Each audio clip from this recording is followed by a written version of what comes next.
Hello and welcome to Capricorn Makes. I'm Stacy, and today I wanted to do a little bit of an overview of the props that I have gotten for my dolls to date. So I've been looking seriously for things for about 2 months. And I just wanted to show off what I have found. What you see here are the things that I have specifically bought, accessories that I have specifically bought brand new. This is a Hobby Lobby bike. It is 1/6 scale, and the pedals turn. It is not connected to the wheels. Both of the wheels turn, and this does not turn. You can get a Blythe to balance on this, because I did buy this specifically for my Blythes, and because it does have a stand, it will. I'm just gonna. I think I jingled it, but of course it's not going to stand up for me. There we go. I mean, it will stand. So it's a really fun, really nice prop, which, you know, I had to order this from overseas. And I think I had like a 40% off coupon for Hobby Lobby. So even with the shipping, I think it was only like $25 all up, which I was really quite pleased about because I really wanted one of these. And I have, Easter came around and I had this little box of Peeps, and they just look like this little angry, impatient box, and I don't even want to take, I have taken them out of the box for a couple of them for some photo shoots, but I just find them so funny. They're like, yes, yes, yes, and they make me pretty happy. These derpy rabbits again, they absolutely make me so happy, and it's they're actually, I can take these out of the box. They're connected to this cardboard thing, and I actually don't want to remove them because they're so poorly put together that I'm afraid that they would absolutely fall apart. But like this one is like critical. It's like, what's going on? And this is like, huh? What? Huh? They're just such little derp rabbits, and I love it. And they are similarly fantasy colored to Uni's hair, so I am quite happy to have those. These are an eraser set, and I don't actually plan on getting a lot of eraser things for doll props. It's not really the aesthetic that I want. It's not really the, and yes, I did buy 2 sets of these. But at the time that I had found these, one of the things that I was looking at was getting a Blythe that is she's in a kimono. She's actually in a pink kimono, and she has sort of orangey red hair like this. And I thought this would be a really, really cute little prop for her, for sort of a small diorama for her. But I liked the colors of the other set, so I actually wanted these 2 items out of the one set and this item out of the other set, although I will probably use all of these at some point or another. I do actually plan on getting that doll. I like the doll stock. I think she is really cute, and she may end up being my first proper stock Blythe. I'm just trying to decide, you know, in what order that priority is. So these may not be used for quite some time, but I'm really glad that I did end up buying them. So these are these are the charms. They were steampunk silverware, because of course they were. This sort of looks rather like an ice cream scoop rather than a real spoon, but that's okay. But they each came, like they came 2 to a set, or they had a set of silver and a set of brass, or whatever this is, in each set, which I think was kind of funny. So I got 2 sets so that I could have a set, or 2 sets of each, because I figured for dioramas that might work well. I think size-wise they may be a little on the large size for MSD and a little on the small size for SD, which means they'll work for both. And I also have these glass jars that were charms as well, and then I bought these little stone animals. This ugly fish I thought would work really well in a sort of Rococo that over-the-top, really ugly animal phase that they went through during that time. And then I thought this would work really well for sort of a Chinese or Mongolian. It's sort of that celadon green without being, or jade without really being either of them. But it's just a horse. It's fairly crude. I thought it was kind of neat, and it will serve my purposes. One of the things that I have made use of right away is this tiny crock. It is actually stoneware, it's pottery. It is actually exceedingly well made, and it fits all of the silverware in it really, really well. So I'm really pleased with that. I have this little apple dish that I thought was cute. It could either stand upward on a shelf, or it can lay flat and be used as a bowl. But I thought it was both cute and inoffensive enough to be used in dioramas. I have the Mona Lisa, who will not stay the Mona Lisa. I just really liked the picture frame.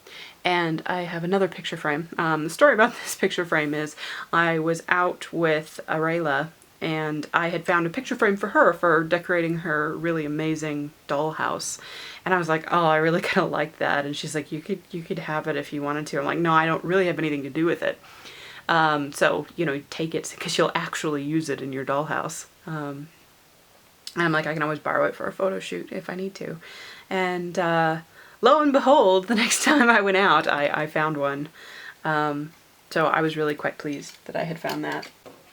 One of the other things for Blythe that I found is this little folding chair, which actually folds. It unhooks and can actually be hung or stacked in a corner. It does actually have intermediate stops, but they don't, like, you wouldn't be able to sit a doll in it particularly well at all at any of the smaller stops, but it is absolutely the right size on there. And yeah, I was really quite pleased when I found this little thing. It's a really, really great size.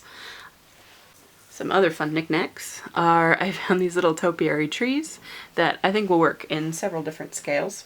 Along with this, which in 6 scale size would probably work well as like a small underdesk rubbish basket, or in larger like MSD, you know, quarter scale or 3rd scale, it would be a really good vase, or even another crock, just for to show you how much bigger it is than this little one.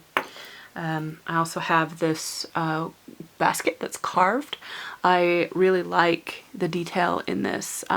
These are actually beads strung on a wire, and it's carved out on the inside, and yeah, it's wooden, and I really love the layers of texture in here. It has been lacquered, and the lacquer's wearing off, and I actually feel like that gives it a lot of personality that if it was unfinished, that I don't think it would have. And it's really lightweight, because this is all quite carved out, that it's not too heavy for a doll to wear, and I can even hang it without issue on like a normal Blythe body arm without it collapsing or pulling it down, even if I have stuff in it.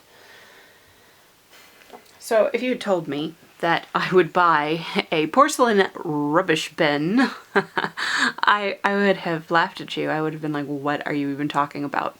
But I found this, and it's a really great 6 scale, and I found it with this little cat, and the cat was like super grubby, and I believe it's actually supposed to be like trying to get into the can. And it does balance, although it's not like set up in a way that it should balance. It also is not quite tall enough to be on the inside, but like it needs repainting and scrubbing, but I thought both of these were cute little props. And I'm going to put it down because it's noisy. Some other small props that I have that are, you know, display items. I have these porcelain fine china, very delicate flowers. I think this is one of my favorite pieces that I've picked up. It is absolutely appropriate for the Rococo setting that I need it for. It also is small enough to work on, and bright enough with the pastel colors to work in the Blythe settings, and it is, you know, it will work. It will do many, many, many jobs, and I'm really pleased that I have found it. I the story for this guy is he came in one of those like dig your own archaeological block sort of settings. Like plaster block things. So, but the block itself was like twice as high as he was, so I was expecting this to be considerably larger. And I didn't actually sit there and chisel him out. I really am pleased with his detail for being plastic, but I actually just washed it off in the sink because the plaster, you know, just washes away with water.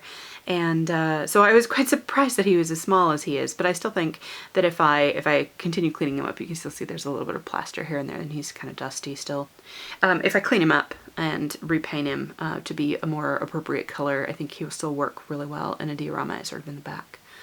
I found this perfume bottle, and it does open even though the contents are quite dry. Oh, I'm not going to pull it out. It does want to come. But I thought it actually, it could work sort of on an SD scale for like an actual perfume bottle, like a big, huge, crazy one, or it could work as an alcohol bottle in the same sort of setting, either SD or MSD. I found this urn. Let's see if I can get the shine on here. This wood, it's very, very highly polished wood, and the grain on it is just incredible. There is so much glow in it, and it is really light. It's actually so light that I thought it was plastic, because I mean it's very much not synthetic at all. But it was so shiny and so light that I did think it was printed plastic until I picked it up and actually had a proper look at it. And I am really pleased that I got this. I may even just keep it as a you know, an actual thing in my house rather than just a prop, and just pull it for props if and when I need it. But yeah, I thought it was a good size for the effect that I was looking for. And I picked this up on my last thrifting trip. I cannot for the life of me remember what it is. I did know at one point what function this had, so if you recognize it and can tell me, because I've looked on the internet quite a few times and I cannot remember. I can't remember its function at all. What I plan on using it for is actually a brazier. It does sit fine on its base, even though the base is very pretty. And I thought it would be fun to put like coals in this, in my sort of Mongolian setting. These are the smallest accessories that I have. I have a little hair bow that is perfect for Blythes. I found this crazy, ugly silver Barbie purse that, again, I'm using for Blythes. It's just like a little stuffed piece of plastic, and I think there may have been like a tassel on here at some point based on like how dirty and fading it is. But it is still appropriately glittery, and I really enjoy it. Now, I found this brooch thing and I thought it would be an amazing, it's a pin with a proper pin back. I thought it would be an amazing, like at the neck with a collared shirt sort of decoration. So I'm really quite glad that I picked that up. And then that got me thinking, like, what else could I turn into pins that are the right scale?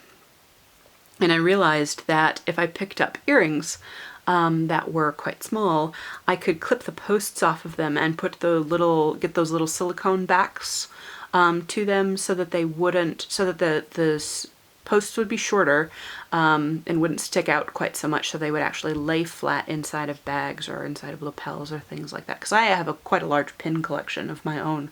I probably own 30 or 40 pins. Maybe more, not just like, not the logo pins or anything like that, not the funny sayings pins, although I do have a few of those, but I actually have like vintage pins and things. So I have a little leaf, and I have a swan with a crown in rose gold. I don't know how well these are picking up. I can't autofocus, or I can't refocus during the cameras, and then I found these really cool horseshoes. I also found this bracelet that works as a flower crown for Blythe. And I think that's it for the tiny things.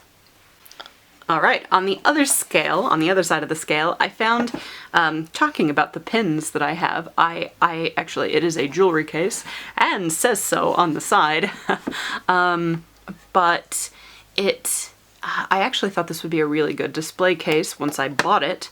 Instead of being able to house my pins, which I do actually need expanded storage for a display area for Blythe. It is a bit big for how close I have the camera in, but it is like all of these little things, again, for scale. They fit on the shelf really nicely if I wanted to put things on there for display. One of the coolest things that I found is this picture frame that is hinged, and those are just backs. They can be taken out. This piece has glass in it, this piece does not, and it is really sturdy, and it will actually stand straight up. And I am looking forward to being able to hang this and put put different backs in it. This centerpiece is a standard size, so I won't have any trouble finding glass for it, because it can stand flat against a wall, or it can stand at any angle in between. It's really sturdy. I am looking forward to making a variety of box seats for this so that I can have little window seats for my dolls. And it is a generous enough size that I would be able to use it in several different scales, I think. We'll see what ends up happening with that. So this mat that's on the table is one of the prop pieces that I have picked up. Now, I'm not including any of the fabric that I've picked up, but things that are meant to be rugs, or so this is a piece that I actually got it because I liked it for the vest, or for a vest that I was planning on making for one of my dolls. But then I got it home and I was like, you know, this would be really, really great tenting backdrop, or a floor rug or something like that. So it's a pretty generous amount with a tasseled edge. Excuse me, bunnies. It's a generous amount with a tasseled edge, and I think I'm going to keep it as is and add it to my room props rather than to the fabric props. Again, same with this one. This is a silk scarf. It does have some runs in it. Let me get so you can see some of the. And again, I thought this would look really good in. This would look really good as like a backdrop, either as like a rug or as the back of a like wall hangings, or it's got a lot of depth, it's got a lot of sparkle, it's really shiny, it's 100% silk. It's really a beautiful fabric with lots and lots of texture to it. And again, so here's like the paisley, the main part of it is paisleys. So I, again, like this is, I don't class this in with my normal fabric because I'm not making anything with this. I'm going to be using this specifically for like backdrops and props and things like that. And last but not least, is, and this mat that I have, is, I've got like 3 yards of this. It's quite wide, not quite half a meter wide by like 3 meters. And I thought it would be a really good flooring or really good backdrop. It is, I think it's actually glazed fiber, like grass. I think it's like grass and linen woven. So I'm really quite pleased that I found this because it's really neutral and there's no shine to it. And so you can still see a lot of the details really well. And there's no shine to it, so you can see a lot of the details really well, and I'm pleased that I found this. The last item was a gift, actually, from Aurelia. She bought these for her own girls, and let me grab a girl so we can see what they look like. These are, I believe, American Girl doll glasses, but they are a great scale for Blythe. The arms are just a bit long, but for tortoiseshell glasses, they are absolutely adorable and the perfect scale. I feel really lucky that I have someone locally in the scene to enjoy. All right, so Fern says bye. Thank you for watching, and I will see you in the next one.